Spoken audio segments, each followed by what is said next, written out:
ప్రతి ఉదయమున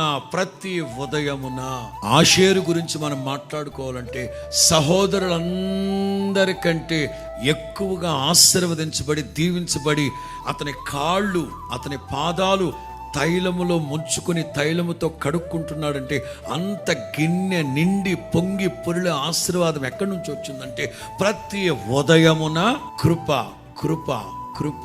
ఏ రోజు కారోజు ఉదయాన్నే లెగ్గానే ఒక 10 నిమిషాలు ఒక పావు గంట అయినా సరే, ప్రభువా ఈ రోజంతా ఉల్లాసంగా ఉత్సాహంగా మీ సన్నిధిలో గడపడానికి కృప దయచేయి నాయనా, కృప దయచేయి నాయనా, కృప దయచేయి నాయనా.